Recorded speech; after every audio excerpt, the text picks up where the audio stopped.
¿Qué tal, amigos? Bienvenidos a su programa Los Meninos. Me gustaría presentarles a mis compañeros con los que trabajaré el día de hoy. Primero está Mayra. Hola, muy buenas tardes. Roxana. ¿Qué tal, amigos? Cristina. Hola, igual muy buenas tardes. Emanuel. Hey, ¿cómo se encuentran el día de hoy? Y por último, su servidora Jessica. Claro, son temas bastante interesantes, pero les explico. Comenzaremos con lo más básico del derecho, que es sumamente importante. Bueno, inicio de explicarles desde el punto de vista más fácil que es el derecho. Por el lato sensu es una regla de comportamiento obligatorio o no. En esta primera definición, la palabra derecho viene del latín directus, que significa enderezar o alinear. Y por otro lado, de stricto sensu es regla que impone deberes o confiere derechos. En este último concepto es donde empieza todo lo interesante, ya que encontramos muchísimos temas que nos beneficia a todos saber. Bueno, pero ahora les quiero platicar que entre las leyes físicas y las leyes de conducta existen las siguientes diferencias. La finalidad de las leyes naturales es la explicación de las relaciones constantes entre fenómenos. El fin de las normas provocaron comportamientos. Los principios científicos tienen un fin teórico en el juicio normativo del orden práctico. Bueno, las leyes de naturaleza no deben ser confundidas por las relaciones que expresen. No son enlaces entre hechos, sino formas destinadas a explicarlas. Un ejemplo sería la ley de Newton, la gravitación universal. La ley física enuncia relaciones constantes, es decir, procesos que se desenvuelven siempre del mismo modo. Las normas exigen una conducta que en todo caso debe ser observada. ¿Y cómo afectan las normas morales con las normas religiosas y los convencionalismos sociales? Eso es bastante sencillo. Las normas morales nacen con nosotros, pero día a día les vamos remando en base a nuestras experiencias. Es lo que normalmente nos dicen que está bien o que está mal. Y por otro lado, las normas religiosas imponen conductas al hombre de hacer o que no hacer, con la finalidad de lograr un mundo humano mejor. Bueno, y para estas normas no hay castigo efectivo en la tierra, ni posibilidad de obligar su cumplimiento, pues esencialmente debe cumplirse por visión y amor a Dios o a una creencia. En este otro caso, los ejemplos más sencillos serían los 10 mandamientos. ¿Y qué pasa de los convencionalismos sociales? ¿No es lo mismo que las normas morales? Emma, los convencionalismos sociales son reglas que aparecen basadas en la costumbre. Son una especie de mandato que surge en la colectividad y que son necesarios llevar a cabo dentro de la sociedad. Oh, como la caballerosidad y cortesía que tenemos los hombres como yo. Pues sí, esos son dos claros ejemplos, pero no me consta que los tengas. También existen normas. Estas son reglas de conducta que pretenden regular la conducta humana en una sociedad. Además se clasifican en 4 normas, las cuales son sociales, religiosas, morales y jurídicas. Bueno, les explicaré las normas sociales. Estas surgen a partir de una serie de costumbres, tradiciones o modo de prevalece en una sociedad. Un ejemplo de ella es cuando un grupo social se viste de traje y otro grupo social se viste de ropa, como lo único que puede pasar es que el grupo social en el que permaneces te vea extraño. Bueno, y por otra parte, las normas morales, estas no son dictadas por nadie más que por el propio individuo, según su propio concepto de lo bueno y lo malo. Un ejemplo es ser puntual, hablar con la verdad, y esas son las normas. Bueno, las normas religiosas son creadas por la iglesia o por un ser divino. De acuerdo con las normas sociales, religiosas y morales, estas son coercibilidad. Esto quiere decir que si incumplen con estas normas, nadie puede obligarlos a la fuerza a cumplir. Las normas jurídicas son todas las reglas dictadas por una autoridad competente para regir orden la conducta humana en sociedad. Las normas jurídicas confieren derechos e imponen obligaciones. También podemos decir que tienen la característica de ser coercibilidad. Esto quiere decir que son exigidas por una autoridad a cumplirlas. Les hablaremos de las características que se encuentran en dichas normas, y estas son 8. Bueno, la primera es bilateralidad. Consiste en las normas, además de conseguir derechos, e impone obligaciones. Podemos decir que mientras un sujeto le da el derecho de exigir determinada conducta, a otro le imponen a cumplir con dicha conducta. La unilateralidad son las normas únicamente que imponen obligaciones. Es el caso de las normas morales religiosas y sociales, en el que dichas reglas de conducta solo imponen obligaciones para su destinatario. Otra característica es la coercibilidad. Esta consiste en el que las reglas de conducta es exigible por la fuerza, mientras que el sujeto no la antenga voluntariamente. Las únicas normas que son coercibles son las de jurídicas. Y bueno, por otra parte, las normas morales, religiosas y sociales, en consecuencia, son incoercibles. Si no las obedecemos o las observamos, nadie las puede exigir por la fuerza. Autonomía. Esto significa la regla es creada por el propio sujeto, destinatario de la norma. Tal como lo definimos, las normas morales son autónomas, porque son creadas por el mismo sujeto de acuerdo a su concepción de lo que es bueno y malo. Sin embargo, las normas jurídicas, las religiosas y las de sociedad son heteronomías, en el sentido que son creadas por ente externo a los destinatarios de la regla de conducta. Bueno, una norma será exterior o tendrá características de exterioridad cuando únicamente importa el resultado material de la conducta, lo que se puede palpar, observar, por lo tanto no interesa lo que el sujeto esté pensando. En cambio, la interioridad será aquella característica de la norma de acuerdo a la cual se importa la intención del sujeto, por lo que éste esté pensando. Un ejemplo de estas normas en lo que es importante la interioridad serían las normas morales, las normas religiosas en las cuales es importante que el sujeto esté convencido de aquella conducta que está adoptando. Podemos decir que una norma jurídica, por ejemplo, no sería interior, sería exterior, ya que es un ejemplo de esto sería que una norma me rige a pagar impuestos, aunque yo no esté de acuerdo con ella. Pero sin embargo, lo hago. Para el gobierno lo único que importa es que yo pague con mis impuestos sin pensar lo que yo esté pensando.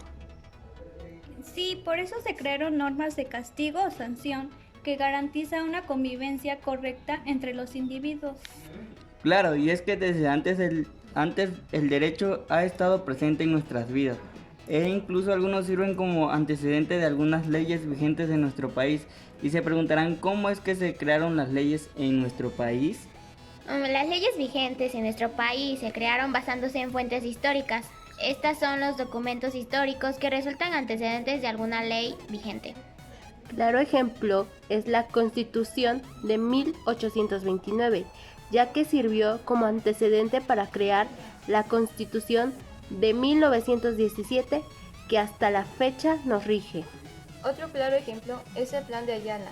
Este se creó con el fin de la disputa de los que trabajan la tierra, como pueden ser los campesinos, el sector primario, pues se quejan que las carencias de derechos humanos, y este sirvió como antecedente de la ley del artículo 27 de la Constitución que habla de la propiedad y de la tierra mexicana. Y así, como existen fuentes históricas, también existen fuentes normales. Según el actor Eduardo García Maínez, las fuentes formales son la legislación, la costumbre y la jurisprudencia, y estas se dividen en dos fuentes directas e indirectas. Las fuentes directas pues son fuentes que van derecho a la producción de una norma jurídica. La legislación es la primera fuente formal directa que conocemos. La legislación es el proceso por el cual uno o varias organizaciones del Estado formulan y promulgan determinadas reglas jurídicas de observación general a las que se les da nombre específico de leyes. Así es, y las fuentes indirectas son aquellas que ayudan a la interpretación y elaboración de la ley. Un ejemplo serían las normas jurídicas individualizadas, y estos son los actos de una autoridad o de particulares que generan derechos y obligaciones a las partes. Bueno, pero también estas fuentes reales, que son los factores y circunstancias que producen o determinan la aparición de las normas jurídicas, y estas surgen de una necesidad social. Y ya que mencionamos tantos las leyes, ¿qué es una ley? Pues la ley es una norma jurídica que emana del órgano del Estado investido con la facultad de legislación.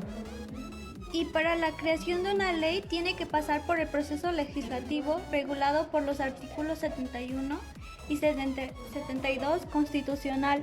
Les diremos las etapas según el autor Eduardo García Maínez. Según el autor y el libro, la primera etapa es la iniciativa, que es el acto por el cual determinados órganos del Estado someten a la consideración del Congreso un proyecto del que ésta compete al presidente, los diputados, los senadores, el Congreso de la Unión y la legislatura de los estados. Bueno, la segunda etapa es la discusión en el acto por el cual las cámaras deliberan acerca de las iniciativas a fin de determinar si deben o no ser aprobadas. Y de ahí sigue la aprobación, que es el acto por el cual las cámaras aceptan un proyecto de ley, la aprobación total o parcial. La cuarta etapa es la cuarta etapa es la sanción, que es la aceptación de una iniciativa por el Poder Ejecutivo. La sanción debe ser posterior a la aprobación del proyecto de las cámaras. Y después viene la publicación, que es el acto por el cual la ley aprobada y sancionada se da a conocer a quienes deben cumplirlas. Pero, ¿por qué es más importante la publicación de normas?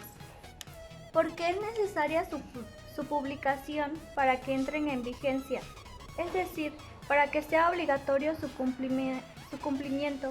Por lo general, las leyes entran en vigencia después de 8 días, que se cuenta a partir de la publicación del Diario Federal, a menos que la misma ley diga otra cosa.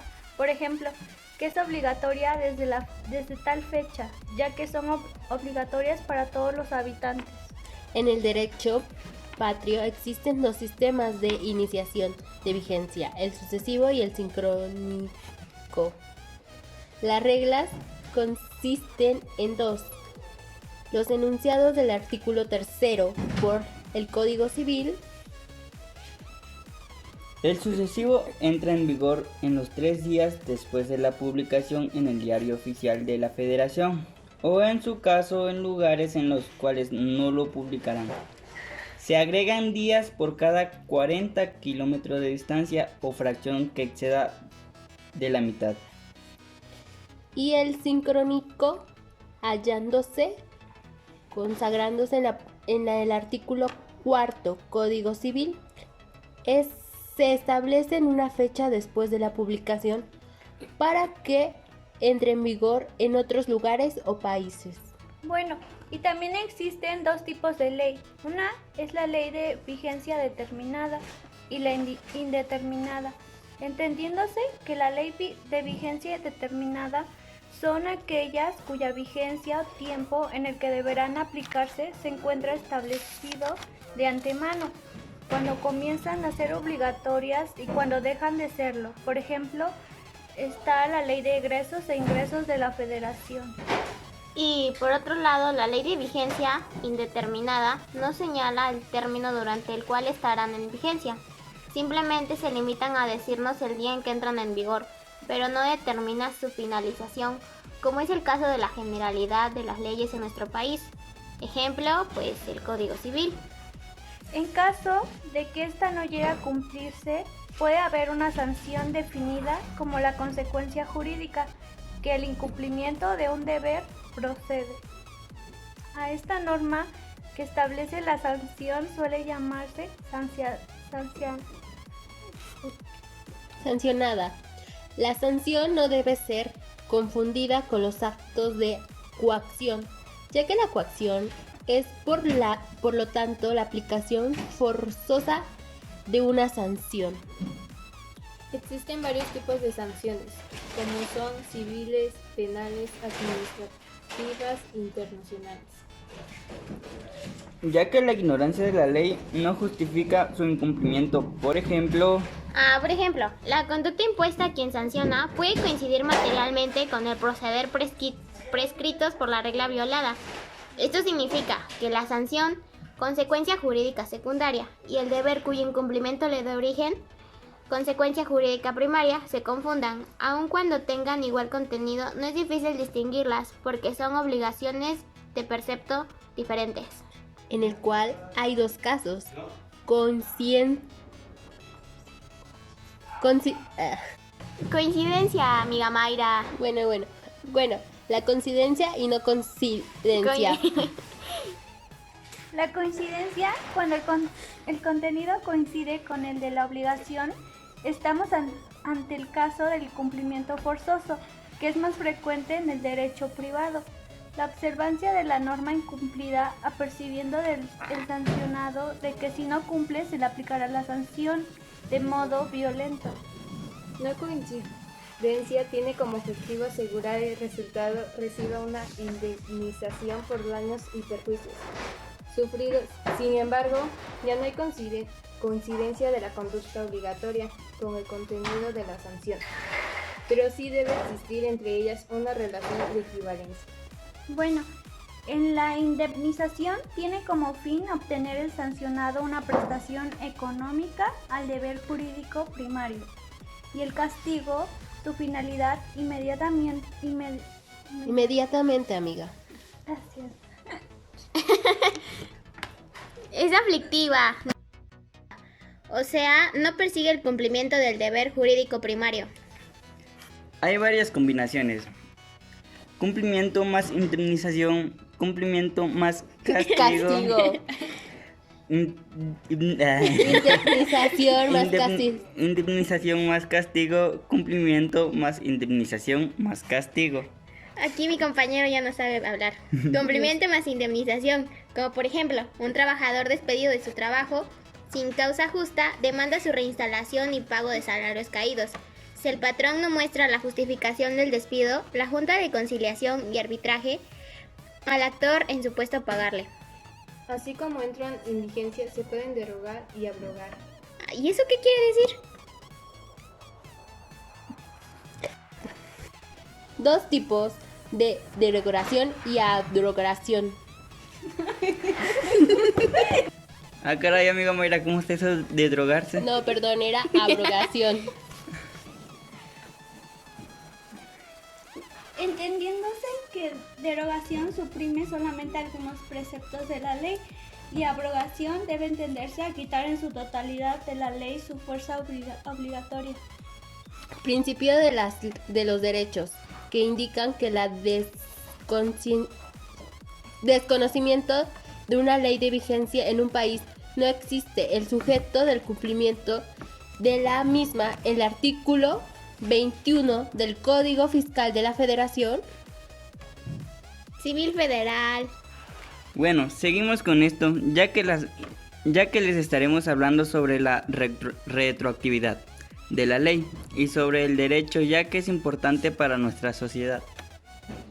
Ahora yo les explicaré que la retroactividad de la ley procesal solo cuando esta destruye o restringe las consecuencias jurídicas de un hecho de naturaleza procesal ocurrido durante la vigencia del anterior. Claro, también esto quiere decir que ocurre de modo excepcional, ya que el principio es el que las leyes no tienen efecto retroactivo, rigiendo para el futuro para que así se pueda lograr la seguridad y estabilidad jurídica con respecto a los derechos adquiridos y para afianzar la paz social. Estoy de acuerdo con ustedes, ya que hay que distinguir en este tema si se trata de leyes civiles, penales o de otra materia. Yo les platicaré sobre la clasificación del derecho. Este se clasifica en tres. El primer derecho es derecho público, el cual se clasifica en derecho constitucional, derecho administrativo, derecho penal, derecho procesal, derecho internacional público. También está el derecho privado, y este se clasifica en derecho civil, derecho familiar, derecho mercantil y derecho internacional privado. Por otro lado, está el derecho social, el cual se clasifica en derecho del trabajo, derecho agrario, derecho económico y el derecho ambiental. Uf, a todo esto yo les explicaré en qué consiste cada uno. Bueno, empezamos con el primero.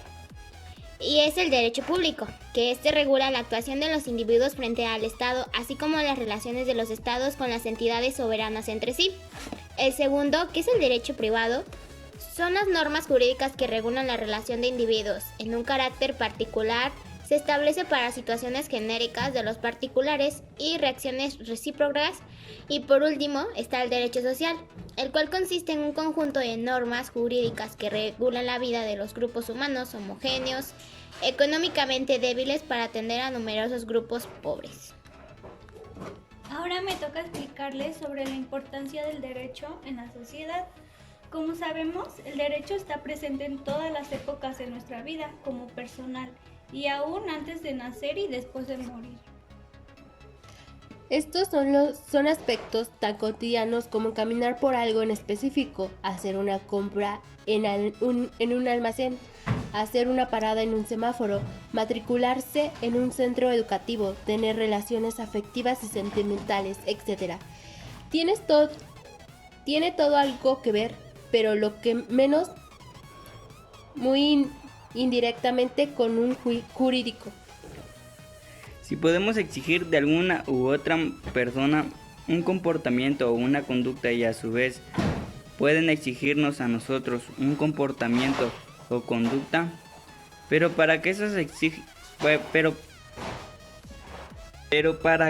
exigencias puedan hacerse se requiere obviamente la existencia de un conjunto de reglas o normas en virtud de las cuales, dados unos hechos o presupuestos de hecho, nazca la posibilidad de reclamar o quedar sujetos a una reclamación.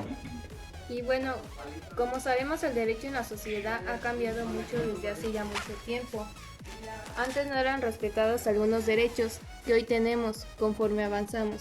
La sociedad se actualiza. En fin, el derecho va a la par junto con la sociedad. Es por esto que mientras la sociedad avanza cultural, económicamente y rápidamente, el derecho es como lo más indispensable para las personas que se actualiza igualmente. Y por otro lado, ¿para qué sirve el derecho? Bueno, el derecho sirve para establecer orden, la paz, conseguir el bien común y proporcionar la seguridad jurídica.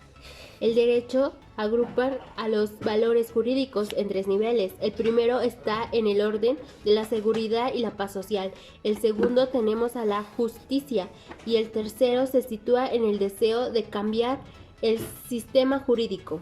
Principalmente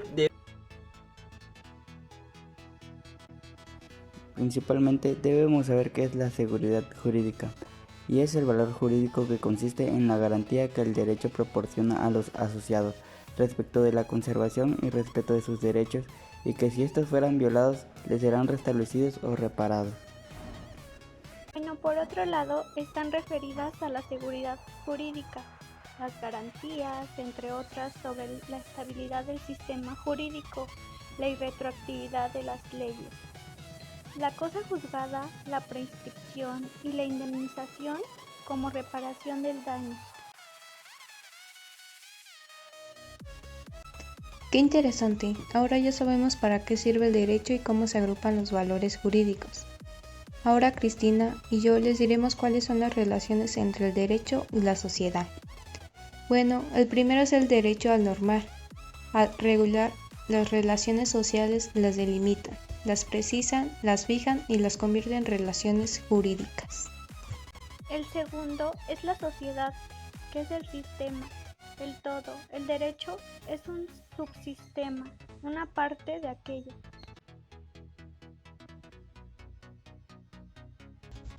El tercero son los cambios sociales que conducen al cambio del derecho.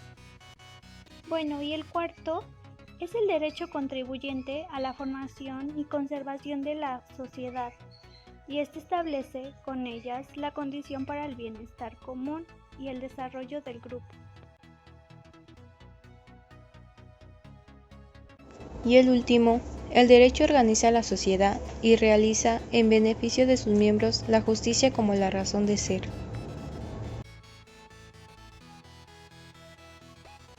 Para cumplir con todo esto, Jessica y yo les explicaremos cómo se clasifica la sociedad. Bueno, debemos saber que la sociedad puede ser anónima y tener una responsabilidad limitada para que así podamos hacer cualquier actividad en una sociedad mercantil.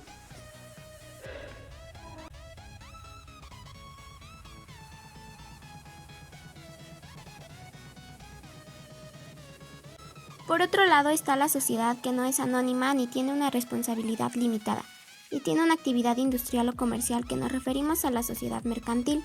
Y por otro lado está también la no anónima ni responsabilidad limitada, que su actividad no es industrial ni comercial, y esta es la sociedad civil.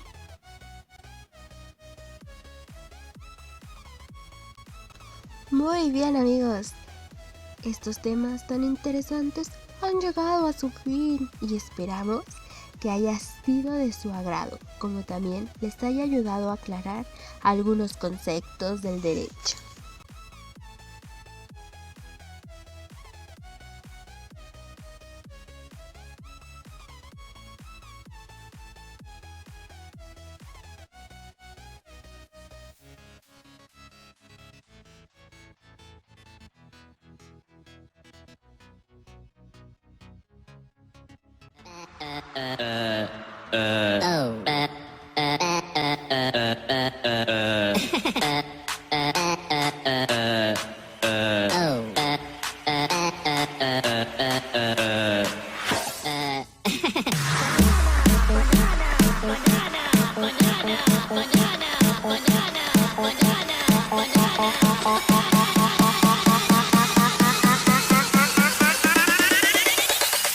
Tú liberas con la papaya.